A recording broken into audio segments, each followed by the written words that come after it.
Force को resolve कब करते हैं? आप किसी भी हॉरिजॉन्टल या वर्टिकल फोर्स को कभी रिजॉल्व नहीं करते, क्योंकि उसका सिर्फ एक ही कंपोनेंट होता है, या एक्स कंपोनेंट होता है या वाई कंपोनेंट। आप सिर्फ किस फोर्स को रिजॉल्व करते हो? जो किस पे इंक्लाइंड होती है? एंगल पे। सिर्फ वो फोर्स हमेशा इंक्लाइंड होगी, रिजॉल्व होगी जो एंगल पे इंक्लाइंड है। और जो भी फोर्स एंगल पे इंक्लाइंड है हमेशा उसके दो कंपोनेंट्स होंगे, एक अलॉन्ग एक्स और एक अलॉन्ग वाई। ठीक है, अगर तो आप ये ट्रिग्नोमेट्रिक रेशियोज को यूज़ करो तो जो कंपोनेंट एडजेसेंट टू एंगल होता है, एंगल के साथ वाला कंपोनेंट, उसको हम कहते हैं एफ कॉस थीटा। ठीक है, और जो कंपोनेंट एंगल के ऑपोजिट होता है उसको हम क्या कहते हैं? F sine theta. अगर आपका जो भी फोर्स है वो एंगल थीटा नहीं बना रही है, अब क्या बना रही है? 90 माइनस थीटा या 90 माइनस अल्फा, तो मेक श्योर वन थिंग, अब आपका जो एडजेसेंट और ऑपोजिट कंपोनेंट्स हैं उनके फॉर्मूलाज एक्सचेंज हो जाएंगे। ठीक है, क्यों एक्सचेंज होते हैं? आपकी आइडेंटिटी अप्लाई होती है।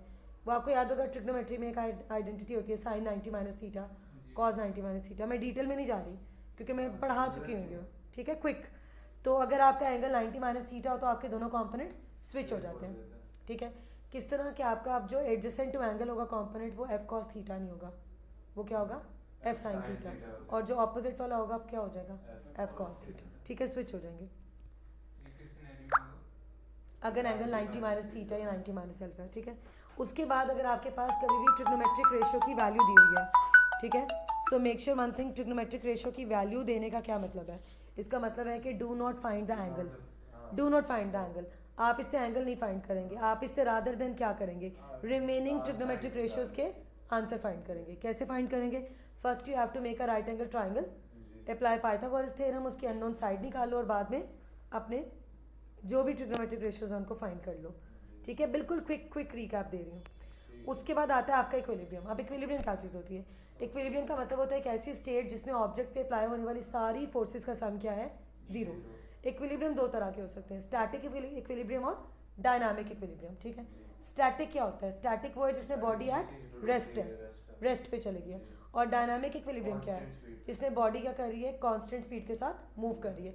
स्टैटिक हो या डायनामिक हो, दोनों केसेस में कंडीशंस क्या होती हैं? सेम। ठीक है, कंडीशन में कोई वेरिएशन नहीं होती, कंडीशन रिमेन्स द सेम। अब स्टैटिक डायनामिक कंडीशंस तो दोनों की सेम है, लेकिन इसके लिए सबसे पहली चीज़ है अपनी पूरी फोर्स डायग्राम में सारी फोर्सेस को रिजॉल्व करना। ठीक है, it is important to resolve all the forces. उसके बाद अगर आपने अब इक्विलिब्रियम की कंडीशन अप्लाई करनी है तो make sure one thing, sum of all forces along x axis क्या होना चाहिए? जीरो। इसी तरह sum of all forces along Y भी क्या होना चाहिए? जीरो। इसका मतलब क्या? अगर अलॉन्ग एक्स देखो तो कुछ फोर्सेज राइट जा रही है और कुछ फोर्सेज लेफ्ट। राइट वाली एक डायरेक्शन में जा रही है, लेफ्ट वाली एक डायरेक्शन में। सो आप क्या करें? एक डायरेक्शन वाली फोर्सेज को एक साइड पे लिखे इक्वेशन के और दूसरी डायरेक्शन वाली दूसरी साइड पे। तो right forces is equals to left forces. और इसी तरह आप अगर इक्विलिब्रियम अलॉन्ग वाई मेंटेन करना चाह रहे हैं तो क्या करेंगे? अब आप फोर्सेज जो ऊपर की तरफ है अप, और वो किसके इक्वल होंगी? डाउन वाली फोर्सेज के। ठीक है, तो आप forces is equal to down forces. ये आपकी दो कंडीशंस इक्विलिब्रियम की। दोनों कंडीशंस हो तो बॉडी कंप्लीट इक्विलिब्रियम की स्टेट में होती है। ठीक है, लेकिन आपको पता है आपको कुछ क्वेश्चंस पार्शियल इक्विलिब्रियम से भी रिलेटेड आते हैं। पार्शियल इक्विलिब्रियम का क्या मतलब होता है? पार्शियल इक्विलिब्रियम का मतलब होता है कि बॉडी अब एक डायरेक्शन में मूव कर रही है, या वो अलॉन्ग एक्स जा रही है या वो अलॉन्ग वाई जा रही है। अगर मैं आपको बोलूँ कि अगर बॉडी अलॉन्ग एक्स जा रही है, इसका कंफर्म मतलब है उसके कॉम्पोनेंट्स अलॉन्ग वाई क्या है? बैलेंस्ड। ठीक है, और अगर मैं आपको बोलूँ कि बॉडी अलॉन्ग वाई मूव कर रही है, यानी अप या डाउन मूव कर रही है, तो इसका मतलब है उसके कॉम्पोनेंट्स अलॉन्ग एक्स क्या है? बैलेंस्ड। सो ये होती है पार्शियल इक्विलिब्रियम की कंडीशन। इस तरह के भी क्वेश्चंस आपको आते हैं। पार्शियल इक्विलिब्रियम के केस में एक कॉम्पोनेंट जीरो होता है, दूसरा कॉम्पोनेंट आपको अपना आंसर देता है, और एक्चुअली वही क्या होता है? आपका रिजल्टेंट। वही क्या होता है? आपका रिजल्टेंट। इस केस में रिजल्टेंट कैलकुलेट करने की ज़रूरत नहीं है। वो जो एक कॉम्पोनेंट जीरो और दूसरे कॉम्पोनेंट का आंसर आ रहा है, that is called as your resultant. और आपने रिजल्टेंट फोर्स के साथ डायरेक्शन भी बतानी होती है। इस केस में आपकी डायरेक्शन क्या होगी? देखिए, अगर तो आपका equilibrium along x axis maintained है तो फिर बॉडी मूव करिए अप या डाउन, तो आप लिखेंगे कि इतने न्यूटन की फोर्स है अलॉन्ग पॉजिटिव वाई एक्सिस या negative y axis. Positive y axis का मतलब है ऊपर, नहीं, आपने डायरेक्शन बहुत मीनिंगफुल और प्रॉपर स्टैंडर्ड वर्ड्स के साथ, तो आपने आपको अपनी कहना, आपने क्या कहना है? Along positive y direction. और डाउन को क्या कहना है? Along negative y direction. ठीक है, वाइस वर्सा अगर आपका बॉडी अलॉन्ग एक्स मूव कर रही है तो आपके वाई के कॉम्पोनेंट्स बैलेंस्ड होंगे, एक्स के कॉम्पोनेंट्स का जो आंसर आएगा उसी को आप लिखेंगे। ठीक है, और वही क्या होगा? आपका रिजल्टेंट। और आप डायरेक्शन क्या बताएंगे? अलॉन्ग पॉजिटिव एक्स एक्सिस या along negative x axis. Clear है? ठीक है, ये तो पार्शियल इक्विलिब्रियम था। पार्शियल इक्विलिब्रियम के केस में बॉडी अलॉन्ग एक्स जाती है, अलॉन्ग वाई जाती है। ठीक है, अब नॉर्मल क्वेश्चंस में रिजल्टेंट निकालने के लिए बोलते हैं। ठीक है, अब डेफिनेटली रिजल्टेंट फोर्स भी होती है और वो किसी एंगल पे भी इंक्लाइंड होती है और उसकी कोई डायरेक्शन भी होती है। तो रिजल्टेंट हम तब लगाते हैं जब निकालते हैं जब सारी फोर्सेस का सम जीरो नहीं होता। वो जीरो हो तो इक्विलिब्रियम है, अगर जीरो ना हो तो क्या है, रिजल्टेंट फोर्स एग्जिस्ट कर रही है। ठीक है, रिजल्टेंट के भी सवालों में आपने क्या करना है, फोर्स को पहले फोर्स डायग्राम में सारी फोर्सेस को क्या करना है, रिजॉल्व। इक्विलिब्रियम में तो ऐसे भी लिख लेना कि rx 0 होता है तो 0 is equal to right minus left कर देना। हाँ, वो भी कर सकते हो, लेकिन फिर उसके सम को जीरो के इक्वल करोगे। ठीक है, वो यहाँ पे भी अप्लाई हो सकती है, वो वहाँ पे भी अप्लाई हो सकती है। ठीक है, अब इस केस में आप रिजल्टेंट फोर्स को भी किस तरह फाइंड करते हो, आप पहले सारी जो फोर्सेस अप्लाई हो रही हैं उसमें आप देखते हो कि अलॉन्ग एक्स क्या रिजल्टेंट है, फिर देखते हो अलॉन्ग वाई क्या रिजल्टेंट है। अलॉन्ग एक्स अगर आपको रिजल्टेंट निकालना है तो सिंपल सा फोर्स फॉर्मूला आपकी, राइट फोर्सेज आपकी पॉजिटिव है, लेफ्ट फोर्सेज आपकी नेगेटिव है। राइट में से लेफ्ट वाली को क्या करो, माइनस कर लो। और अगर आपने रिजल्टेंट का वाई कॉम्पोनेंट फाइंड करना है तो अप वाली फोर्सेज में से डाउन वाली फोर्सेज को माइनस कर लो। इससे आपके पास रिजल्टेंट का एक्स आएगा, फिर रिजल्टेंट का वाई। इसके कुछ 4-5 स्टेप्स है पर्टिकुलर। सबसे पहले आर एक्स निकालना है, फिर आर वाई, फिर resultant. R x R Y आ गया तो जस्ट इमेजिन इसी तरह का वेक्टर है ना रिजल्टेंट, उसका एक आर एक्स कॉम्पोनेंट और एक वाई कॉम्पोनेंट है। क्या यूज़ करते हैं इसके ऊपर, पाइथागोरस मैग्नीट्यूड के लिए। तो R is equal to R x square plus R y square, ऊपर क्या आ जाएगा, इसके स्क्वायर रूट आ जाएगा। सब फेमिलियर हो ना पाइथागोरस के साथ। तो इससे रिजल्टेंट का सिर्फ क्या आएगा, मैग्नीट्यूड। लेकिन बाकी आपको क्या फाइंड करना होता है, डायरेक्शन। डायरेक्शन में दो चीज़ें होती हैं, एंगल और क्वाड्रेंट वाइज आपने बताना होता है कि वो एंगल कहाँ है, अबव एक्स एक्सिस है, पॉजिटिव एक्स एक्सिस है, नेगेटिव एक्स एक्सिस है, कहाँ पे है। ठीक है, तो उसके लिए आप सबसे पहले तो एंगल देखें। देखिए आपके पास इस डायग्राम में सिर्फ आर एक्स और आर वाई है, दैट्स इट, और कुछ नहीं है। तो ऑब्वियस सी बात है कि अगर आपको एंगल निकालना है तो आप कौन सी ट्रिग्नोमेट्रिक रेशियो यूज़ करेंगे, ऑपोजिट ओवर एडजेसेंट, टैन। तो ये होगा tan theta is equals to R y over R x. यहाँ से थीटा निकल आएगा। एक चीज़ आपने मेक श्योर करनी है कि आर वाई और आर एक्स का साइन यहाँ पे यूज़ नहीं करना अगर नेगेटिव है। नेगेटिव साइन को क्या करना है, इग्नोर कर देना है। आर एक्स और आर वाई का साइन नेगेटिव यूज़ नहीं करना फॉर्मूला में। क्यों, आपको याद है हम बेसिक एंगल जब निकालते थे ट्रिग्नोमेट्री में, इसमें तो हम कभी भी नेगेटिव वैल्यू का tan inverse, sine inverse, cause inverse नहीं लेते। तो यहाँ पे भी नहीं लेना। ठीक है, साइन को इग्नोर करना है। साइन आपके लिए क्यों है, साइन आपको सिर्फ फर्दर डायरेक्शन इलैबोरेट करने के लिए है। ठीक है तो साइन को आप आगे यूज़ करेंगे बट साइन को यहाँ पे यूज़ नहीं करना। आप डायरेक्शन को आइडेंटिफाई करने के लिए देखें, ये साइंस बड़े इंपॉर्टेंट है, आर एक्स और आर वाई के साइंस। खुद देखो अगर मेरा रिजल्टेंट फर्स्ट क्वाड्रेंट में है तो मेरा आर एक्स और आर वाई दोनों क्या होने चाहिए, पॉजिटिव। आप खुद देखो राइट पे जो फर्स्ट क्वाड्रेंट है उसमें एक्स वाई दोनों पॉजिटिव होते हैं। सेकंड में क्या होता है, एक्स नेगेटिव होता है, वाई पॉजिटिव होता है। थर्ड में क्या होता है, दोनों नेगेटिव। और फोर्थ में वाई नेगेटिव होता है नीचे और एक्स पॉजिटिव होता है। तो आर एक्स और आर वाई के जो साइंस है ना बेटा, दे विल टेल यू कि आपकी एग्जैक्ट डायरेक्शन क्या है, आपकी एग्जैक्ट फोर्स लाई कहाँ पे कर रही है, किस क्वाड्रेंट में। ठीक है, अगर R x R y positive है, वो देखो पर मैंने लिखा हुआ है साइंस को, तो अगर R x R y positive है इट मीन्स आपका फर्स्ट क्वाड्रेंट में है। तो अब आप ये जो भी थीटा बेसिक एंगल निकाल रहे हो ये कहाँ होगा, अबव पॉजिटिव एक्स एक्सिस। आप नोटिस करो, आप ये जो थीटा फाइंड कर रहे हो ये क्या है, this is the basic angle. वो जो ट्रिग्नोमेट्री में बेसिक एंगल निकालते थे वो है। अगर आपका आर एक्स नेगेटिव और आर वाई पॉजिटिव है तो आपका रिजल्टेंट सेकंड क्वाड्रेंट में है।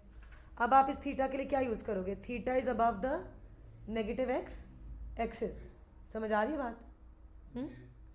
आप तो भी पहली दफ़ा पढ़ रहे होगे मैकेनिक्स, और मैंने बहुत जल्दी से सारा रिकैप दे दिया क्योंकि आपके स्कूल्स में अभी मैकेनिक्स मेरे ख्याल अभी नहीं स्टार्ट हुआ। ठीक है, थोड़ा बहुत आइडिया है। फिजिक्स के हो स्टूडेंट, फिजिक्स नहीं पढ़ते, ओ लेवल में पढ़ी थी। ठीक है, बेसिक तो आइडिया है ना फिजिक्स का, क्वाड्रेंट्स का आइडिया है बेसिक। हाँ, वेक्टर या किसी में भी क्वाड्रेंट, सेकंड क्वाड्रेंट में एक्स नेगेटिव है, वाई पॉजिटिव है।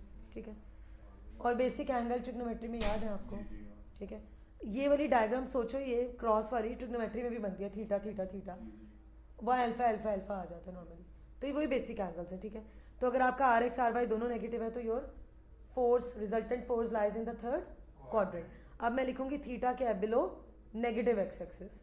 और अगर आपका R x positive R y negative है तो क्या बोलूँगी, theta below positive x axis. ये फर्दर इलैबोरेशन है। ठीक है, उसके बाद एक बड़ा कॉमन वर्ड यूज होता है कोप्लेनर फोर्सेस। वो क्या होता है? सेम को मीन्स म्यूचुअल, प्लेनर मीन्स एक ही प्लेन में लाई करने वाली फोर्सेस। एक ही प्लेन का मतलब क्या है? अभी तक हम एक ही प्लेन पढ़ते हैं, x Y plane. 3D plane तो नहीं पढ़ते ना, 2D प्लेन ही पढ़ते हैं। तो आपकी सारी फोर्सेस जो आपको नजर आ रही होंगी ना डायग्राम में, वो सारी क्या होंगी? 2D प्लेन के अंदर ही होंगी, एक्स वाई प्लेन में। ठीक है, एक तरह के हमने ये क्वेश्चंस किए हैं coplanar. We are done, coplanar हमने कर लिए। इसके बाद जो अगला कॉन्सेप्ट था ना, वो था आपका ये वाला। जी जी, अब आप आ जाए रियल लाइफ के अंदर। अभी तक मैंने जो क्वेश्चंस कराए थे इस कॉन्सेप्ट को समझा के बच्चों को, वो सारी कोप्लेनर फोर्सेस थी जो बस एक पॉइंट पे एक्ट करती थी। कोई नेचुरल फोर्स नहीं थी उसके अंदर। आप बताओ, क्या दुनिया में नेचुरल फोर्सेस नहीं है?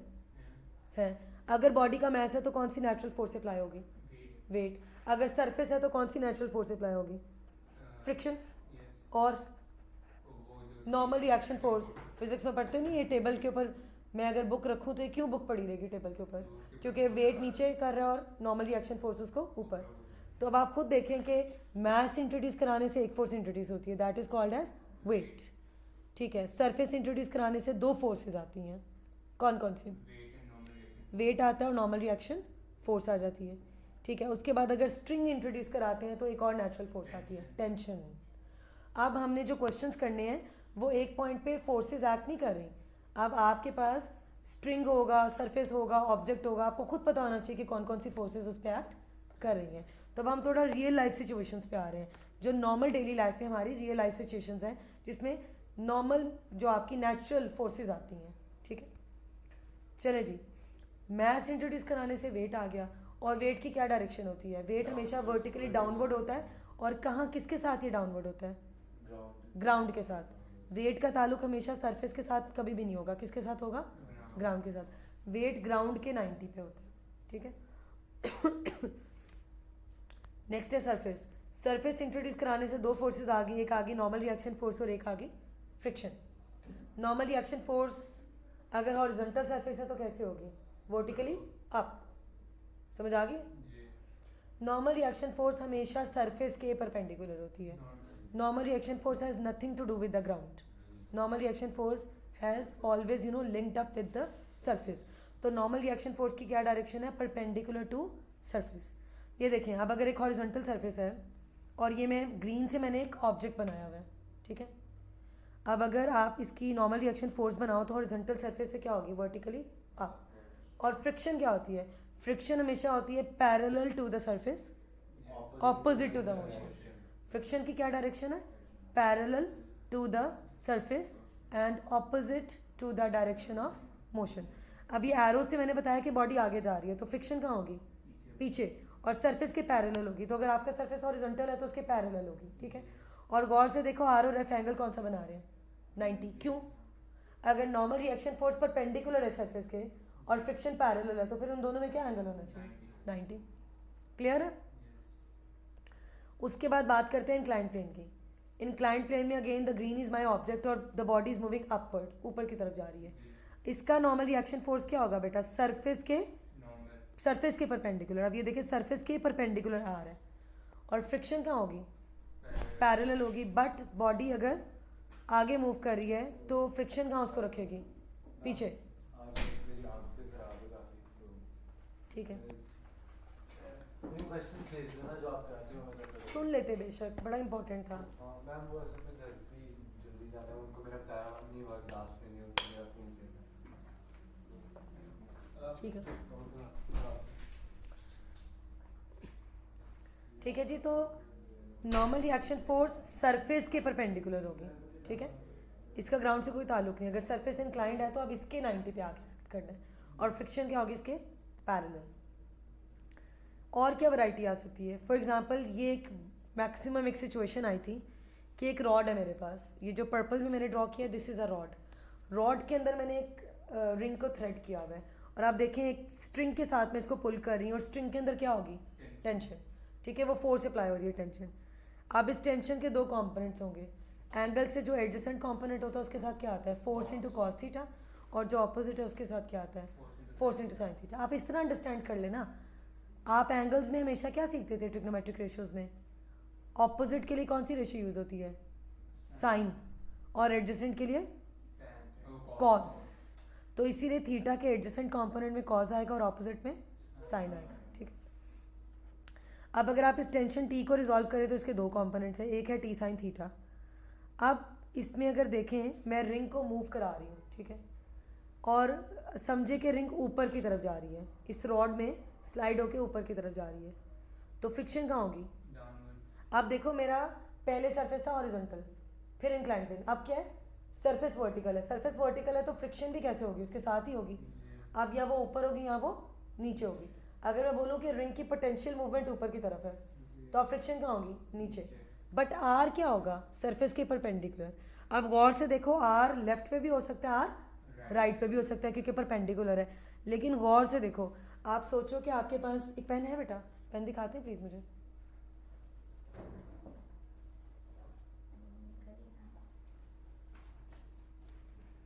चलो ये देखो, ये जैसे एक पेन है, ये एक रॉड है, इसके अंदर मैंने रिंग डाल के मैं ऐसे खींच रही हूँ। मुझे बताओ अगर ये रॉड वीक होगा तो क्या होगा? ये रॉड टूट जाएगा। क्यों टूटेगा? आपका ये जो टी कॉस थीटा है वो कहाँ खींच रहा है रॉड को? इधर। आप बताओ इसको इंटैक्ट कौन रखेगा? Normal reaction force. वो सरफेस है ना, वो रेजिस्ट करेगी कि मत ये टूटे और उस तरफ ना जाए। तो अब आर को लेफ्ट पे होना चाहिए था कि राइट पे होना चाहिए था? लेफ्ट पे, ताकि आर लेफ्ट पे होता तो वो टी कॉस थीटा को क्या करता? कैंसिल आउट, बैलेंस कर लेता। लेकिन अगर ये टी की डायरेक्शन हम उस तरफ ले जाएं, लेफ्ट की तरफ, तो अब आपका आर किधर होगा? राइट की तरफ। तो हॉरिजॉन्टल में तो आर ऊपर हमेशा ऊपर ही होगा, वर्टिकली अप ही होगा। इंक्लाइंड प्लेन पे भी वर्टिकली अप ही होगा। लेकिन अगर वर्टिकल सरफेस आ गया तो फिर आप जब तक डायग्राम नहीं होगी आप डिसाइड नहीं कर पाओगे कि आर लेफ्ट पे है या आर राइट पे है, क्योंकि आर तो कहीं पे भी हो सकता है, डिपेंडिंग अपॉन कि अगर फोर्स इस तरफ लग रही है तो टी कॉस थीटा इस तरफ खींच रहा है रॉड को। अगर रॉड में स्ट्रेंथ है तो रॉड कभी भी टूटेगा नहीं, फोर्स बेशक इधर खींचे नहीं टूटेगा, बल्कि आर क्या करेगा? उसको उस तरफ रखेगा और बैलेंस करेगा, क्योंकि आर एक ऐसी फोर्स है जो सरफेस प्रोवाइड कर रहा है। हॉरिजॉन्टल है तो वो उसको गिरने नहीं देता। अगर कोई बहुत भारी चीज़ मैं किसी बहुत ही थिन सरफेस पे रख दूँ तो क्या होगा? डब्ल्यू ज़्यादा होगा और आर कम होगा, तो वो इवेंचुअली ब्रेक कर जाएगा। आर एक एडजस्टेबल फोर्स है, आर डब्ल्यू से कभी भी एक्सीड नहीं कर सकता। डब्ल्यू से कम ज़रूर हो सकता है बट डब्ल्यू से एक्सीड नहीं कर सकता। समझ आ रही है बात? तो वर्टिकली अगर ऐसा कोई रॉड आ जाए तो फिर आर को डिफाइन करना जो है वो कंडीशनल है। वो किस पे डिपेंड करेगा? क्वेश्चन पे डिपेंड करेगा कि आर परपेंडिकुलर टू सरफेस है। अगर सरफेस वर्टिकल आ गया तो अब वो लेफ्ट होगा या राइट होगा, depending upon the situation. Clear है ये बात? तो इसमें अगर हम लोग स्पेस में फ्लोट करते हैं तो इसका ये होता है कि जो हमारा वेट है वो हमारे आर से कम है? नहीं, उसमें तो ग्रेविटी आप पे एक्ट ही नहीं कर रही होती ना। नहीं, ग्रेविटी तो होती है बट वो बहुत मिनिमम होती है। इतनी मिनिमम, हाँ, इसीलिए डेफिनेट सी बात है अगर ग्रेविटी इतनी मिनिमम, लेकिन सरफेस कोई नहीं होता स्पेस में। सरफेस तो है ही नहीं, फिर नॉर्मल रिएक्शन फोर्स तो नहीं होगी ना वहाँ पे। ठीक है, नॉर्मल रिएक्शन फोर्स की क्लैरिटी है। नॉर्मल रिएक्शन फोर्स में आर जो है वो हमेशा परपेंडिकुलर टू सरफेस है, ये इंपॉर्टेंट बात है। सेकेंड चीज़ फ्रिक्शन है। फ्रिक्शन सरफेस के क्या होती है? हमेशा parallel and opposite to the direction of movement. ठीक है, फ्रिक्शन को कैलकुलेट करने के लिए हमारे पास फॉर्मूला है F is equals to mu R. Mu क्या चीज़ है? क्या चीज़ है म्यू? Coefficient of friction. पढ़ लिया था ना तुमने? कोएफिशिएंट ऑफ फ्रिक्शन है, सरफेस पे डिपेंड करता है। देखिए जितना सरफेस रफ होगा कोएफिशिएंट ऑफ फ्रिक्शन की वैल्यू उतनी ज़्यादा होगी। ठीक है, तो इसका मतलब है फ्रिक्शन भी किस पे डिपेंडेंट होता है? आर पे। ठीक है, हर सरफेस का म्यू फिक्स्ड होता है, हर सरफेस का म्यू फिक्स्ड है, तो फिर फ्रिक्शन आर पे बहुत ज़्यादा डिपेंडेंट है। ठीक है, एक और बात, अगर कभी क्वेश्चन में फोर्स की डायरेक्शन चेंज हो जाए या फोर्स का मैग्नीट्यूड चेंज हो जाए, आप हमेशा दोबारा से आर को कैलकुलेट करते हैं, क्योंकि फोर्स की डायरेक्शन चेंज होने से फोर्स डायग्राम में हल्का सा भी माइनर चेंज आए तो आपकी सारी फोर्सेस दोबारा कैलकुलेट करनी है। ठीक है, स्पेसिफिकली आर दोबारा कैलकुलेट करना और फ्रिक्शन भी दोबारा कैलकुलेट होगी। थर्ड जो आपकी नेचुरल फोर्स है वो टेंशन है। जब जब आपके पास कोई स्ट्रिंग होगा, कोई थ्रेड होगा, कोई भी रोप होगी, आपके पास क्या इंट्रोड्यूस होगा? टेंशन। सब ऑब्जर्व करते हैं ना बेटा, स्ट्रिंग में वो एक टेंशन आ जाती है, उसकी डायरेक्शन हमेशा टेंशन की कहाँ होगी? टुवर्ड्स द फिक्स सपोर्ट, जहाँ पे आपने इस थ्रेड या रोप को बांधा हुआ है। ठीक है, टाई किया हुआ है, और बस टेंशन एक फोर्स है, दैट्स इट। अब मैंने आपको डिटेल में फोर्स डायग्राम्स बनाना सिखाई हैं। डिटेल में इसलिए क्योंकि फोर्स डायग्राम मुझे खुद बनाना आनी चाहिए। एग्जामिनर दे भी सकता है बट मुझे खुद भी उसको बनाना आना चाहिए। जितनी अच्छी मुझे फोर्स डायग्राम बनानी आती होगी उतना मैं सिचुएशन को अच्छे से हैंडल करूँगी। और ड्रॉ करने के लिए भी एक दफ़ा आई थी फोर्स डायग्राम, ठीक है। तो फोर्स डायग्राम बहुत इंपॉर्टेंट है कि आपको पता हो कि if you want to draw the force diagram तो कौन कौन सी फोर्सेस एक्ट करेंगी। जैसे मैंने सरफेस भी इंट्रोड्यूस करा दिया, मैंने मैस भी इंट्रोड्यूस करा दिया। आप देखें, मैस इंट्रोड्यूस कराया तो क्या होगा, वेट होगा, हॉरिजॉन्टल सरफेस है, वेट नीचे की तरफ होगा, आर कहाँ होगा, वर्टिकली अप, और पी मेरी अप्लाइड फोर्स है जो आगे की तरफ होगी, और फ्रिक्शन कहाँ होगी फिर मेरी पीछे की तरफ। सही है। अब मुझे बताओ कि नॉर्मल आपकी डेली लाइफ में जो मूवमेंट्स हैं वो एक एक्सिस के अलॉन्ग होती हैं, दो एक्सिस के अलॉन्ग होती हैं? नॉर्मली आपकी मूवमेंट्स क्या होती हैं? हॉरिजॉन्टल मूवमेंट्स होती हैं। अगर आप गौर से देखो, आप चलते हो, कोई गाड़ी जा रही है, मेजॉरिटी आपकी मूवमेंट्स क्या हैं? हॉरिजॉन्टल। विच मीन्स आपके वर्टिकल कंपोनेंट्स फिर क्या हैं? बैलेंस्ड। यस। आप मुझे बताएं, मैं चल रही हूँ, मैं एक फोर्स अप्लाई कर रही हूँ, फोर्स आगे लेके जा रही है, फ्रिक्शन पीछे खींच रही है, लेकिन मेरा आर और मेरा डब्ल्यू क्या है? बराबर। उनका क्या रोल है इसमें? कोई रोल नहीं है। आर और डब्ल्यू का मुझे वॉक कराने में कोई रोल नहीं है, क्योंकि वो एक दूसरे को क्या करते हैं? बैलेंस करते हैं। हाँ, अगर आर कम है तो मैं क्या करूँगी?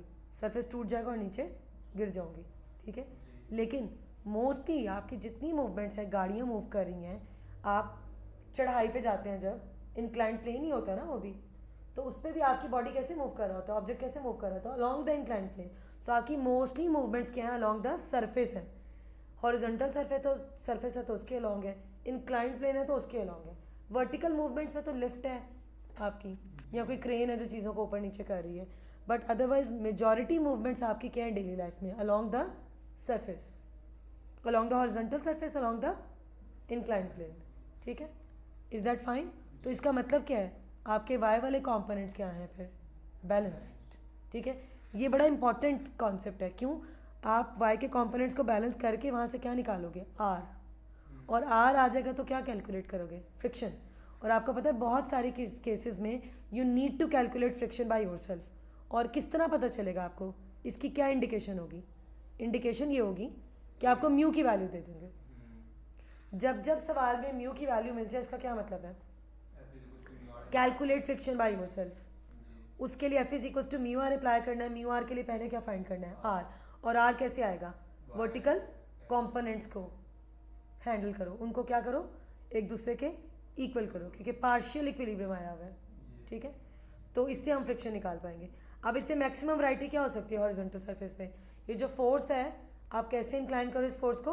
एंगल पे इंक्लाइन कर दो। ये सिचुएशन है। Now the force is inclined at an angle. गौर से देखो, जब आप इसको एक एंगल पे इंक्लाइन करते हो तो क्या होता है? अब आपकी फोर्स के भी दो कंपोनेंट्स आ जाते हैं। एक होगा पी कॉस थीटा और दूसरा क्या होगा? पी साइन थीटा, ठीक है। समझ आ रही है? ये मैं बहुत कुछ पढ़ा चुकी हुई हूँ, लेकिन अब डेफिनेटली अगर मुझे क्वेश्चंस कराने हैं तो आप लोग फिर ब्लैंक बैठे रहेंगे, इसीलिए मैं आपको एक दफ़ा रिवाइज करवा रही हूँ। हाँ, लेकिन उससे तो नहीं ना पढ़ा हुआ, वो तो बेचारा न्यू स्टूडेंट बगेगा। इतना कुछ आपने भी पढ़ा होगा फहद, ठीक है। ठीक है जी, एक कंपोनेंट आपका हो गया पी कॉस थीटा। ये कौन सा वाला कंपोनेंट था? Adjacent to theta. और ऑपोजिट वाले को क्या कहेंगे? P sine theta. एडजेसेंट और ऑपोजिट की अंडरस्टैंडिंग हो गई डेवलप, ठीक है, गुड। अब मुझे आपने बताना है कि अगर ये आगे जा रहा है तो कौन इसको आगे लेके जा रहा है? P cos theta. और पीछे कौन लेके जा रहा है? फ्रिक्शन, ठीक है। चलो अब मुझे बताओ, बॉडी तो आगे पीछे मूव करेगी ना, अलॉन्ग वाई तो बैलेंस होंगे। वाई कॉम्पोनेंट्स में देखो कौन सी दो फोर्सेस हैं जो ऊपर की तरफ है? P sine theta. और नीचे की तरफ कौन है? डब्ल्यू। गौर से देखो, पहली सिचुएशन में आर और डब्ल्यू बराबर थे, क्योंकि सिर्फ आर ही डब्ल्यू को मैनेज कर रहा था। अब क्या होगा? आर के साथ एक पी साइन थीटा भी हेल्प के लिए आ गया। क्या हम दोनों मिलकर डब्ल्यू को बैलेंस करते हैं? आप बताओ, आर की वैल्यू पहली वाली सिचुएशन से क्या हो जाएगी? कम। पहले सिर्फ एक आर ही था जो डब्ल्यू को बैलेंस कर रहा था, अब आर के अंदर एक और फोर्स ऐड हो गया, पी साइन थीटा। हाँ, अब ये दो फोर्सेस दोनों मिलकर डब्ल्यू को बैलेंस कर रही हैं।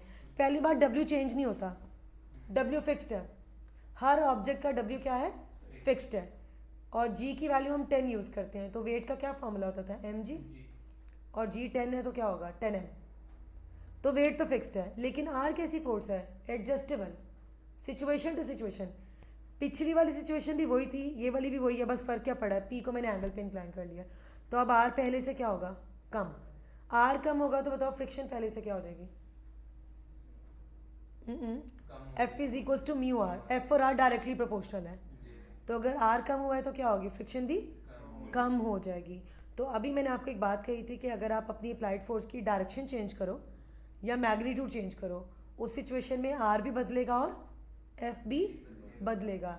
तो हल्का सा, हालांकि देखो मैंने तो सोचा बड़ा माइनर चेंज है ना, P का क्या है, एक एंगल पे इसको इंक्लाइन कर दिया, डायरेक्शन ही तो चेंज किया, मैग्नीट्यूड तो चेंज नहीं किया, लेकिन सिर्फ डायरेक्शन चेंज करने से भी कितना फ़र्क पड़ता है। तो अब आपने हमेशा याद रखना है कि अगर आपके फोर्स डायग्राम में कोई माइनर सा भी चेंज आए, माइनर मीन्स डायरेक्शन चेंज हो जाए या मैग्नीट्यूड चेंज हो जाए, दोनों सिचुएशन में क्या होता है, your R changes and friction also changes. ठीक है, चलिए अब हम चलते हैं इंक्लाइंड प्लेन पे।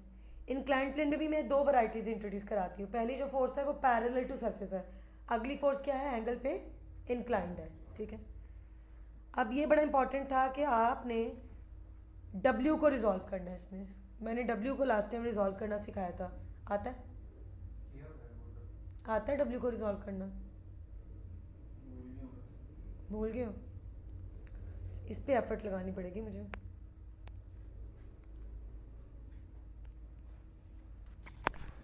पीछे वो एस वाले ग्रुप में ऐड कर दीजिए, एस वाले ग्रुप में ऐड कर दीजिए, आपको ऐड करना है, नोट्स वगैरह के लिए। ठीक है। अब ज़रा ध्यान से ये देखो, मैं कंपोनेंट्स वाली अंडरस्टैंडिंग कराती हूँ। ये एक ही दफ़ा हम इस पे बात करेंगे और उसके बाद हमारी अच्छी परफेक्शन हो जानी चाहिए। ठीक है, फोर्स डायग्राम में।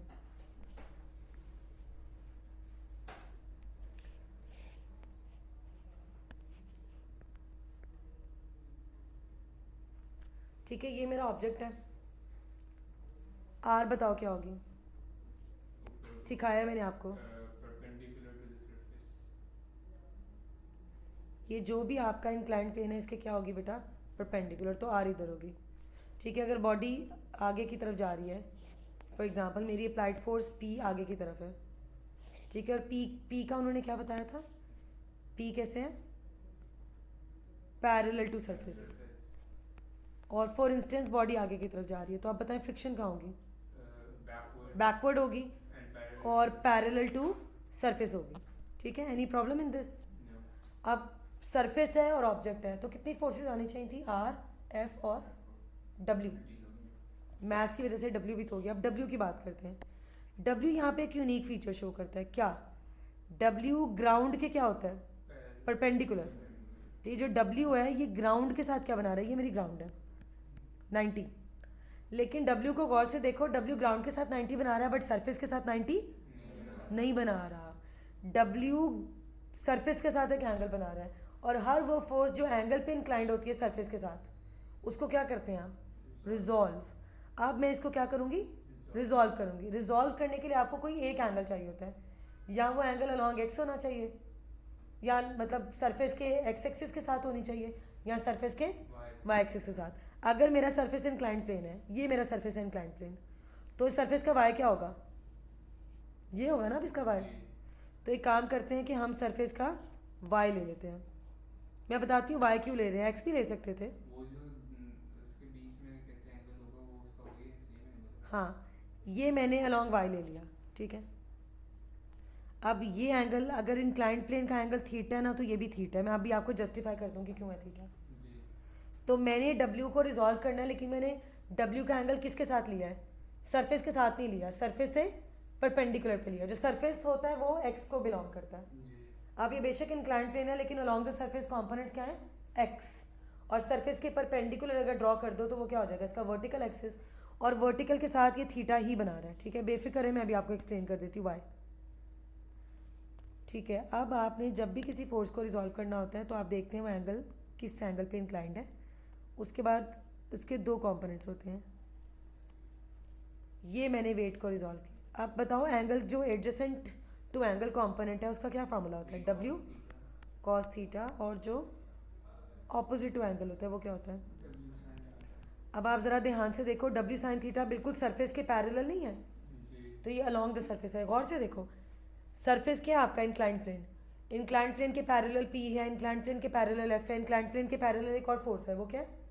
W sine theta. देखो इंक्लाइंड प्लेन के पैरेलल है बिल्कुल। जी। और वाई के ऊपर कौन सी फोर्सेज हैं? आर ऊपर है और डब्ल्यू कॉस थीटा Down। नीचे है। अब आप गौर से देखो, जब कोई चीज़ हॉरिजॉन्टल सरफेस पे पड़ी होती है तो वो कभी भी स्लाइड डाउन नहीं करती।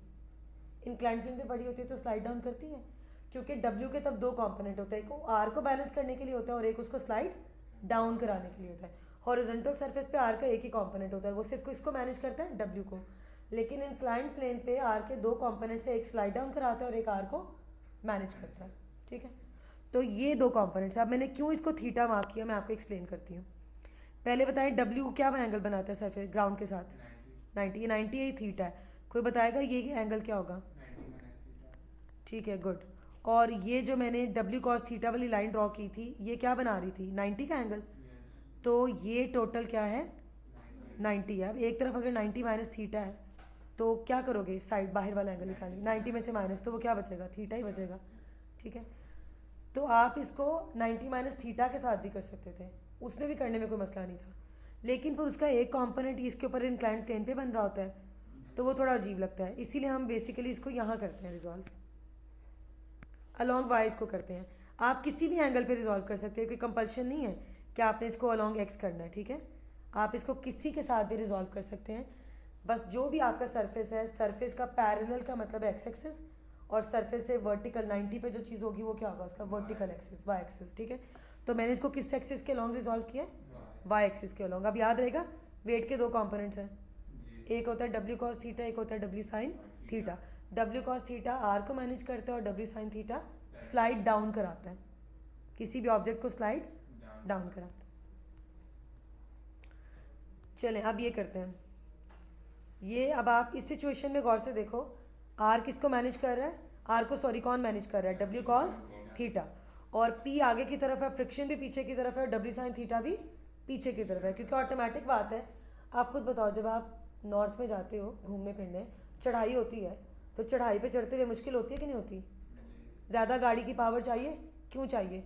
क्योंकि आप जब ऊपर जाते हैं तो आप बेसिकली सिर्फ और सिर्फ फ्रिक्शन को ओवरकम नहीं करते, आप उसके साथ डब्ल्यू साइन थीटा को भी ओवरकम करते हैं। ऑन द अदर हैंड जब आप हॉरिजॉन्टल सरफेस पे जाते हैं तो आप किसको ओवरकम कर रहे होते हैं? सिर्फ फ्रिक्शन को। इसीलिए जब आप ऊपर जाते हैं किसी भी इंक्लाइंड प्लेन पे या अप द हिल जाते हैं, तो हमेशा आपको क्या रियलाइज़ होता है कि आपको ज़्यादा गाड़ी की पावर चाहिए और आउटपुट चाहिए, ठीक है? क्योंकि आपको किसको ओवरकम करना होता है? W sine theta. और डब्ल्यू बहुत ज़्यादा होता है, क्यों? वेट गाड़ी का बहुत ज़्यादा होता है, सामान भी बहुत ज़्यादा होता है, तो वेट बहुत ज़्यादा होगा क्योंकि मैथ ज़्यादा है, ठीक है जी? तो अब अगर आपकी इस सिचुएशन में देखें, अब जो मेरी अप्लाइड फोर्स पी है वो भी एंगल पे इंक्लाइंड है। आप गौर से देखो, इस पी का भी एक कॉम्पोनेंट है, पी साइन अल्फा, जो ऊपर की तरफ है, और आर भी क्या है? ऊपर की तरफ। अब ये दोनों मिलके किसको मैनेज करेंगे? डब्ल्यू कॉस थीटा को, ठीक है? तो अगर तो आपकी फोर्स एंगल पे इंक्लाइंड है तो फिर याद रखना एक उसका ऐसा कंपोनेंट है जो आर के साथ होगा, ठीक है? इस केस में अब आपके आर की वैल्यू क्या हो जाएगी? कंपैरेटिवली कम। इस पे भी फ्रिक्शन क्या होगी? कम। नहीं, डब्ल्यू साइन थीटा के साथ तो बिल्कुल डिवाइड नहीं हो रही, वो तो फ्रिक्शन और डब्ल्यू साइन थीटा रिवर्स है, बैकवर्ड है, और अप्लाइड फोर्स ऊपर की तरफ है।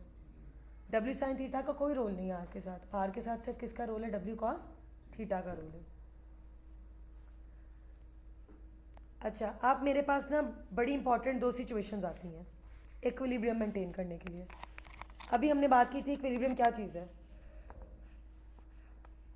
क्या है बेटा इक्विलिब्रियम? सारी फोर्सेस का सम क्या है? ज़ीरो, ठीक है? चलिए मैं आपसे सबसे पहली सिचुएशन कहती हूँ कि मेरे पास एक इंक्लाइंड प्लेन है, रफ है, काफ़ी रफ है, और बहुत ही लाइटर मैंने मैथ की कोई चीज़ इसके ऊपर रखी है। आप खुद इमेजिन करें, जब कोई बहुत लाइट मैथ की चीज़ होगी तो प्रॉबेबली हो सकता है कि वो इंक्लाइंड प्लेन पे शायद रुक भी जाए, ठहर भी जाए। क्यों ठहरेगी? डब्ल्यू साइन थीटा उसको कहाँ पुल कर रहा है? डाउनवर्ड। ऊपर कौन रखना चाह रहा है अब उसको? फ्रिक्शन। क्यों फ्रिक्शन ऊपर रखना चाह रही है? क्योंकि फ्रिक्शन हमेशा क्या करती है? Opposite to the direction of movement है। तो अगर पोटेंशियल मूवमेंट नीचे की तरफ है तो फ्रिक्शन कहाँ होगी फिर? ऊपर की तरफ। अब ऐसा भी तो हो सकता है कि फ्रिक्शन सक्सेसफुल ना हो पा रही हो, जब फ्रिक्शन सक्सेसफुल नहीं होगी तो क्या होगा, बॉडी नीचे की तरफ गिर जाएगी, तो अब इक्विलिब्रियम नहीं होगा। ठीक है, हम अब एक ऐसी सिचुएशन कंसिडर करते हैं कि फ्रिक्शन थोड़ी सी इनसफिशिएंट थी। फ्रिक्शन क्या थी, इनसफिशिएंट, वो बॉडी को इक्विलिब्रियम में मेंटेन नहीं रख पा रही थी क्योंकि उसका डब्ल्यू साइन थीटा ग्रेटर था और फ्रिक्शन की वैल्यू स्मॉलर थी। तो अब मैं क्या करती हूँ, मैं फ्रिक्शन को हेल्प आउट करती हूँ, मैं उस ऑब्जेक्ट को प्रिवेंट करती हूँ कि वो स्लाइड डाउन ना करे। तो what I am going to do, I am going to apply a very minimum amount of force, इतनी मिनिमम कि वो फ्रिक्शन के साथ ऐड होकर इवेंचुअली किसके इक्वल हो जाए, डब्ल्यू साइन थीटा। तो देखो डब्ल्यू साइन थीटा नीचे खींच रहा है, फ्रिक्शन ऊपर है। अब मैंने वो जो दोनों में डिफरेंस आ रहा था ना मामूली सी फोर्स का, वो हल्की सी फोर्स मैंने ऊपर अप्लाई कर दी। अब क्या हुआ, इस साइड की फोर्स और इस साइड की फोर्स, दोनों साइड्स की फोर्सेस क्या हो गई, इक्वल। अब बॉडी नीचे नहीं गिरेगी। ये मेरी minimum amount of applied force है, इसको मैं क्या कहती हूँ, पी मिनिमम। पी मिनिमम है, पी मिनिमम का मतलब है कि मिनिमम अमाउंट ऑफ फोर्स है which is required to prevent the object from sliding down. ये सिर्फ इतनी फोर्स है जो ऑब्जेक्ट को नीचे गिरने से बचा रही है। लेकिन हो क्या रहा है यहाँ पे, इक्विलिब्रियम। क्या है यहाँ पे, इक्विलिब्रियम है।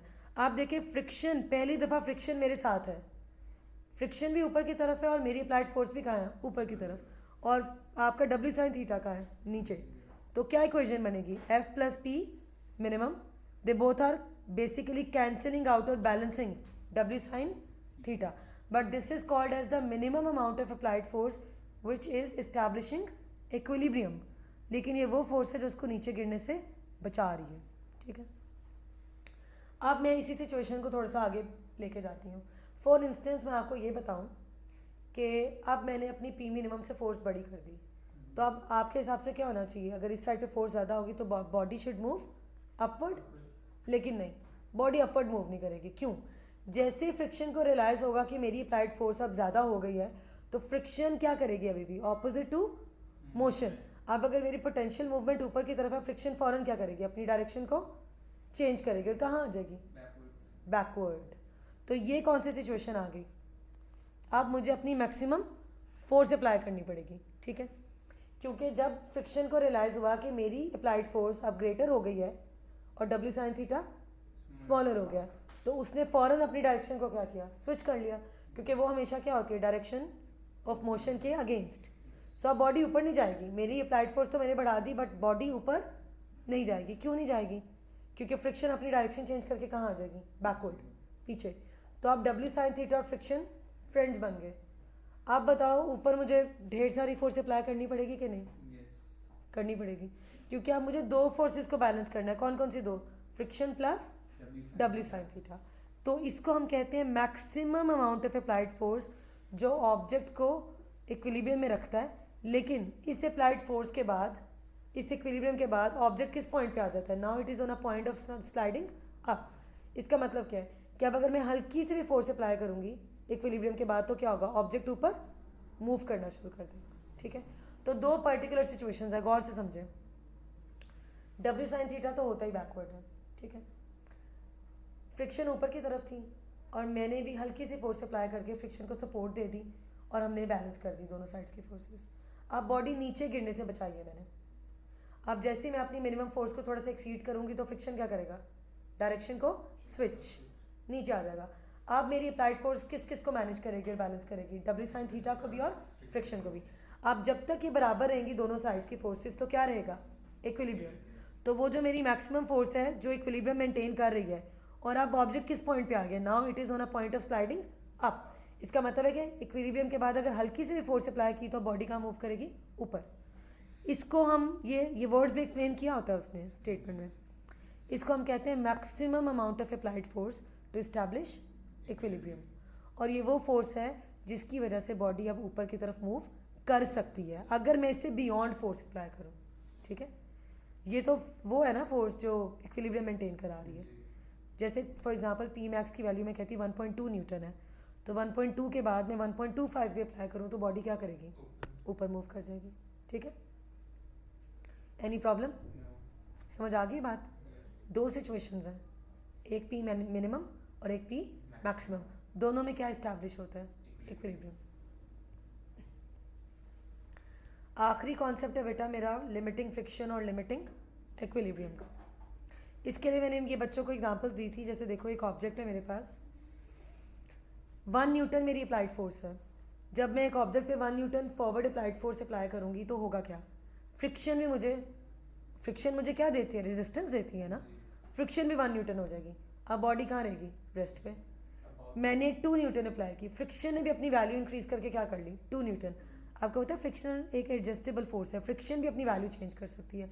जैसे आर अपनी वैल्यू चेंज कर सकता है, फ्रिक्शन भी अपनी वैल्यू चेंज कर सकती है। चले मैंने 4 न्यूटन अप्लाई कर दिया, फ्रिक्शन भी क्या हो गई? 4 न्यूटन। अब आपको क्या लगता है हर दफ़ा फ्रिक्शन मेरी अप्लाइड फोर्स के बराबर होती रहेगी? नहीं। क्या कोई लिमिट आएगी कि नहीं आएगी? आएगी। वो लिमिट को हम क्या बोलेंगे? Limiting friction. उसके बाद आपकी फ्रिक्शन की वैल्यू फर्दर इंक्रीज नहीं करेगी, ठीक है। आखिरी सिचुएशन, मैंने 5 न्यूटन फोर्स अप्लाई की, अब मेरी फ्रिक्शन क्या हो गई? 5 न्यूटन। अब ये मेरी क्या आ गई? लिमिटिंग फ्रिक्शन की वैल्यू आ गई। इसके बाद अब मैं अप्लाइड फोर्स जितनी मर्जी बढ़ा के देख लूँ, मेरी फ्रिक्शन चेंज नहीं होगी। तो फ्रिक्शन जो होती है ना बेटा, वो अपनी मैक्सिमम वैल्यू अचीव करती है, और जो उसकी मैक्सिमम वैल्यू होती है जो बाद में कभी भी चेंज नहीं होती, that is called as limiting friction. तो आप बताओ कि जब कोई बॉडी मूव करती है तो क्या वो अपनी मैक्सिमम फ्रिक्शन फेस नहीं करेगी? यस, क्योंकि जब तक मैक्सिमम फ्रिक्शन नहीं आती बॉडी मूवमेंट स्टार्ट नहीं करती, ठीक है। तो जैसे ही मैंने 5 न्यूटन की फोर्स अप्लाई की तो क्या आ गई? लिमिटिंग फ्रिक्शन आ गया। फ्रिक्शन की वैल्यू फर्दर इंक्रीज नहीं करेगी, ठीक है। अब आप मुझे बताओ कि जब मैंने 1 Newton 2 Newton 3 Newton 4 Newton apply किया था, क्या इक्विलिब्रियम था? बिल्कुल था। लेकिन जब मैंने 5 न्यूटन अप्लाई किया तब भी इक्विलिब्रियम था। लेकिन ये कौन सा इक्विलिब्रियम है? ये अब अबाउट टू मूव है। ये कौन सा इक्विलिब्रियम है? Limiting equilibrium. क्यों? क्योंकि सारे इक्विलिब्रियम्स हैं, लेकिन ये इक्विलिब्रियम में भी क्या आ गई अब? लिमिट। लिमिट मीन्स अब 5 न्यूटन से ऊपर अगर मैं कुछ भी अप्लाई करूँ, 5.1 5.2 5.3, बॉडी क्या करेगी? मूव करना शुरू हो जाएगी, ठीक है। तो ये इक्विलिब्रियम में भी एक लिमिट है। तो जब आप जो भी आपकी वो फ्रिक्शन है, जब लिमिटिंग फ्रिक्शन अपनी वैल्यू अचीव कर लेती है तो उसके बाद ऑब्जेक्ट किस पे होता है? Now it is on a point of movement. Movement के पॉइंट पे आ जाता है। क्या बस हल्की सी और फोर्स अप्लाई की तो बॉडी क्या करेगी? मूव करेगी। तो जब तक लिमिटिंग फ्रिक्शन है और आपकी अप्लाइड फोर्स और फ्रिक्शन बराबर है, तब तक कौन सा इक्विलिब्रियम है? Limiting equilibrium. ये इक्विलिब्रियम की लास्ट लिमिट है, इसके बाद इक्विलिब्रियम मेंटेन्ड नहीं होगा। तो अब आप खुद मुझे बताएं कि जब वो कभी आपको बोले कि बॉडी लिमिटिंग इक्विलिब्रियम में, इसका मतलब क्या? Limiting friction has been achieved. लेकिन एक बात आपने बहुत ध्यान से करनी है, अभी तक एक ऐसा सवाल मेरी नज़र से गुजरा है जिसमें उसने आपको नॉर्मल इक्विलिब्रियम की बात की थी, लिमिटिंग इक्विलिब्रियम की बात नहीं की थी। तो अगर आपने नॉर्मल इक्विलिब्रियम की बात की है तो आपकी जो फ्रिक्शन की वैल्यू आई है वो आप आगे यूज़ नहीं कर सकते, क्योंकि जब बॉडी मूव करती है तो वो लिमिटिंग फ्रिक्शन के साथ मूव कर रही होती है, जो मैक्सिमम वैल्यू ऑफ फ्रिक्शन है। तो ये बात बहुत अच्छे तरीके से याद रखिएगा कि क्या उसने लिमिटिंग का वर्ड इस्तेमाल किया, ठीक है। क्योंकि लिमिटिंग का मतलब है कि friction has reached up to its maximum value, और जब तक आपकी लिमिटिंग फ्रिक्शन आती है और आपकी अप्लाइड फोर्स और फ्रिक्शन बराबर है, तब तक कौन सा इक्विलिब्रियम है? लिमिटिंग इक्विलिब्रियम है। इक्विलिब्रियम की लिमिट, इसके बाद इक्विलिब्रियम मेंटेन्ड नहीं रहेगा, ठीक है। तो इसीलिए जो फ्रिक्शन की इनइक्वालिटी है वो क्या होती है? एफ इज लेस देन और इक्वल टू म्यू आर। जब लिमिटिंग इक्विलिब्रियम होता है तब होता है F is equal to mu R. इससे पहले पहले क्या होता है? F is lesser than mu R, यानी म्यू आर की प्रोडक्ट से फ्रिक्शन की वैल्यू क्या है? छोटी है। और मैक्सिमम कब फ्रिक्शन की वैल्यू अचीव करती है? जब कौन सा इक्विलिब्रियम आता है? Limiting equilibrium. अब ये देखिए मेरी अप्लाइड फोर्स है 6 न्यूटन और फ्रिक्शन तो अपनी उसी फिक्स्ड वैल्यू पे आप रहेगी, क्या है? 5 न्यूटन। आप बताओ बॉडी मूव करेगी?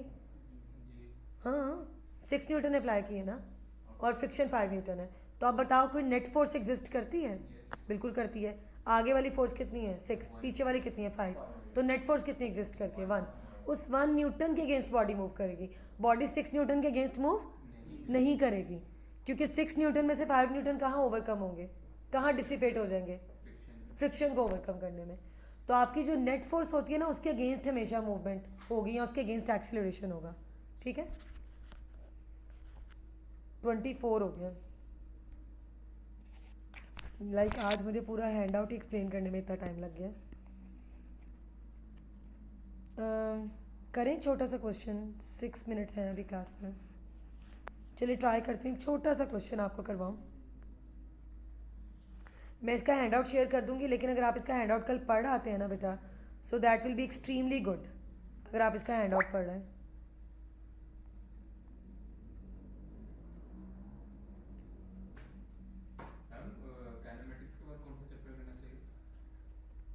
अभी तो देखो सीक्वेंस पता है क्या होना चाहिए?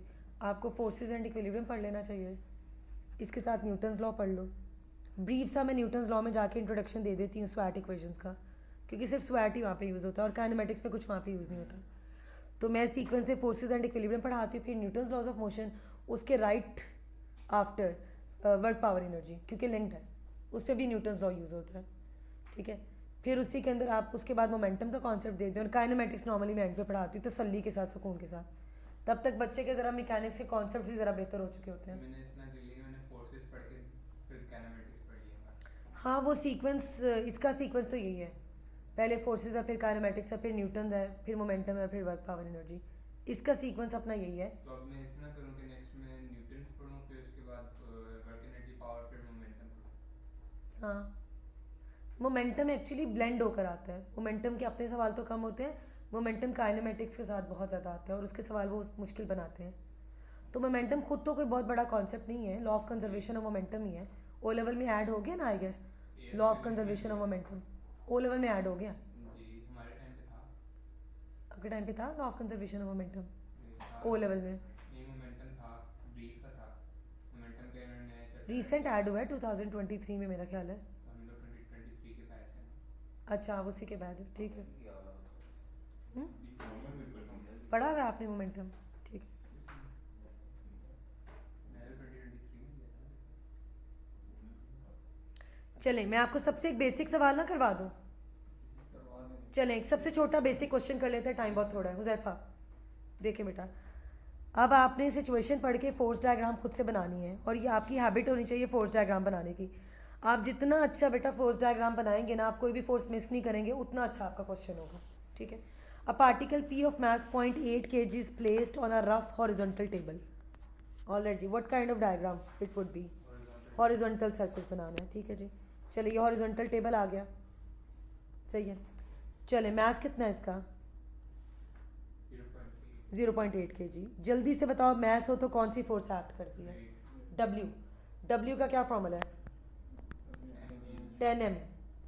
G की वैल्यू 10 है ना, mg, तो 10 m हो गया। अब सिर्फ वेट का क्या फॉर्मूला यूज़ करेंगे हम? 10 m। करें बेटा, 0.8 को 10 से मल्टीप्लाई, कितना हो जाएगा वेट? 8 न्यूटन। चले, सरफेस अगर हॉरिजॉन्टल है तो आर का होगा ऊपर, सही है।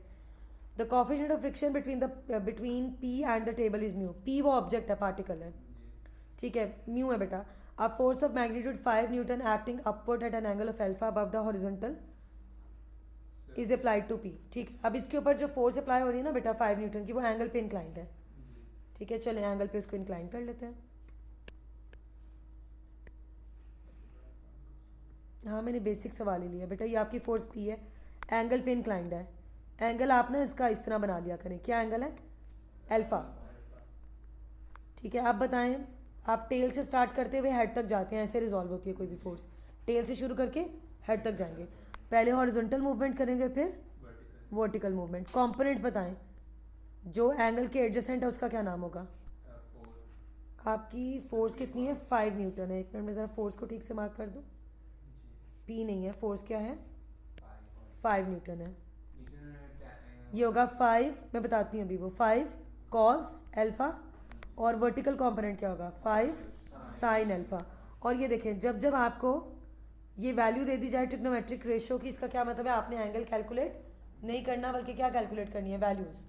अब मुझे नहीं पता, आपने 3, 4, 5 वाली स्पेशल ट्राइंगल पढ़ी हुई है? अच्छा, मैं बच्चों को बताती हूँ बेटा, एक 3, 4, 5 वाली स्पेशल ट्राइंगल है। जब कभी आपके पास मेजरमेंट चाहिए हो ना 3, 4 और 5, तो हमेशा इसका क्या मतलब है? That's a right angle triangle, ठीक है। 3, 4, 5, और अगर इसके मल्टीपल्स भी ले लो, मतलब 3, 4, 5 को 2 से कर लो मल्टीप्लाई, क्या डायमेंशन आएंगी? 6, 8 और 10। 6, 8, 10 वाली भी कैसी होगी? Right angle triangle. इसमें जो लॉन्गेस्ट साइड होगी वो क्या होगा? आपका हाइपोटेन्यूज, ठीक है। तो ये देखिए, tan अल्फा के लिए क्या करें? एक राइट एंगल ट्राइंगल कंस्ट्रक्ट कर लें, इसको अल्फा मार्क कर दें। tan का मतलब क्या होता है? Opposite over adjacent. ऑपोजिट क्या है फिर इसका? 3, और एडजेसेंट क्या है? 4। अगर ये 3 और 4 है तो कंफर्म इसका हाइपोटेन्यूज क्या होगा? 5। अब यहाँ से मुझे साइन अल्फा और कॉज अल्फा की वैल्यूज़ बता दें, क्या आएंगी? 3/5 ऑपोजिट ओवर हाइपोटेन्यूज। कॉज की क्या होगी? 4/5 एडजेसेंट ओवर हाइपोटेन्यूज। तो जब कभी आपको एंगल ना दिया जाए, rather than that trigonometric ratio दे दी जाए, तो आपका क्या टास्क है, आपने क्या कैलकुलेट करना है, वैल्यूज। ठीक है, ओके गुड, हो गया। आगे देखते हैं। अब फ्रिक्शन कहाँ होगी इसकी बेटा? फ्रिक्शन इसकी होगी बैकवर्ड, क्योंकि आपने अप्लाइड फोर्स आपकी फॉरवर्ड है। The particle is on a point of sliding on the table. The particle is on a point of sliding on the table. ये मुझे क्या बता रहा है कि फ्रिक्शन अब कंफर्म पीछे है, क्योंकि पार्टिकल कहाँ जाना चाह रहा है, आगे। सही है, तो फ्रिक्शन पीछे है। उसने बोला find the value of mu. चलो मुझे बताओ कि ऐसा कौन सा फॉर्मूला है जिसमें म्यू आता है? F is equals to mu R. ठीक है, on a point of sliding ही बता रहा है कि फ्रिक्शन पीछे है। ठीक है, तो फ्रिक्शन का formula F is equals to mu R. अगर आपको यहाँ से म्यू फाइंड करना है तो लॉजिकली आपके पास कौन सी दो वैल्यूज होनी चाहिए? फ्रिक्शन की और आर की। तो एक काम करते हैं, ये जो उसने बोला on a point of sliding on the table, इसका मतलब क्या, इक्विलिब्रियम है कि नहीं है? है, इक्विलिब्रियम है। On a point of sliding का मतलब होता है इक्विलिब्रियम है। तो इसका मतलब है अलॉन्ग एक्स भी इक्विलिब्रियम है और अलॉन्ग वाई भी इक्विलिब्रियम। वाई तो पहले ही इक्विलिब्रियम था, क्योंकि अगर बॉडी हॉरिजॉन्टल सरफेस पे पड़ी है तो वो लेफ्ट जाएगी या राइट जाएगी, ऊपर नीचे तो नहीं जाएगी ना। तो अलॉन्ग वाई तो पहले इक्विलिब्रियम था, अब अलॉन्ग एक्स भी क्या है, इक्विलिब्रियम है। चले जल्दी से इक्विलिब्रियम की कंडीशन अप्लाई कर लेते हैं। ठीक है, चले सबसे पहले अलॉन्ग एक्स की बात करते हैं। अलॉन्ग एक्स का क्या मतलब होगा? लेफ्ट और राइट वाली फोर्सेस बराबर है। ढूंढो इस फोर्स डायग्राम से, लेफ्ट में कौन है? लेफ्ट में फ्रिक्शन है, राइट में कौन है? 5 cos अल्फा। तो according to this friction is equals to 5 cos alpha. By the way you have the value of cos alpha. क्या वैल्यू है? 4/5। तो friction is equals to 5 times 4/5। 5 cancel out हो गया, क्या आ गई फ्रिक्शन की वैल्यू? 4 न्यूटन। देखो इजी था ना, बहुत इजी सवाल था। चले आप बताएं, अलॉन्ग एक्स भी इक्विलिब्रियम है और अलॉन्ग वाई भी इक्विलिब्रियम है। ये जो मैंने स्टेटमेंट लिखी है इसका क्या मतलब है? समेशन एफ वाई और F x is equal to 0, sum of all forces along x, sum of all forces along y. चले अलॉन्ग वाई देखते हैं कौन कौन सी फोर्सेज है। गौर से देखें, ऊपर कौन है? आर, और कौन है? 5 साइन अल्फा। नीचे कौन है? डब्ल्यू। नजर आ रहा है? फिर से दिखाऊं फोर्स डायग्राम। ऊपर आर है, नीचे कौन है? डब्ल्यू। एक और फोर्स भी है ऊपर, 5 साइन अल्फा। तो according to this R plus 5 sine alpha is equals to 8। Up और डाउन वाली फोर्सेस बराबर है। ऊपर एक डायरेक्शन में जितनी फोर्सेस होंगी वो सब ऐड होंगी, नीचे भी एक डायरेक्शन में जितनी फोर्सेस होंगी वो भी सब ऐड होंगी। आर प्लस 5 साइन अल्फा की क्या वैल्यू है? 3/5 is equals to 8। 5 cancel out, R plus 3 is equals to 8, which means क्या होगी बेटा आर की वैल्यू? 5 न्यूटन। आप बताओ, can I find out mu? जी बताएं म्यू की क्या वैल्यू होगी? Mu is equals to 4 newton over 5 newton, which means mu is equals to 0.8। जी बताएं, अगर आप फोर्स डायग्राम आपको बनानी आती हो, ये मैंने आपको सिखाई भी है फोर्स डायग्राम, अगर आप फोर्स डायग्राम बना सकते हैं तो आप ये हो सकता है ना ये सवाल आपसे। इंपॉर्टेंट क्या चीज़ है? फोर्स डायग्राम्स को ड्रॉ करना। फोर्स डायग्राम ड्रॉ करेंगे तो आप सारी फोर्सेस को अच्छे से देख पाएंगे और रिजॉल्व भी करेंगे फोर्सेस को। ठीक है, और अगर वो बोलें कि something is on a point of sliding, इसका मतलब क्या होता है? इक्विलिब्रियम है। ठीक है, और वैसे ही मैंने आपको बताया हॉरिजॉन्टल और इंक्लाइंड प्लेन की मूवमेंट में y components are always equal balanced. आपके एक्स बैलेंस हो भी सकते हैं, नहीं भी हो सकते। इस केस में एक्स बैलेंस थे तो मैंने यूज़ कर ली वो कंडीशन। ठीक है, अब हमने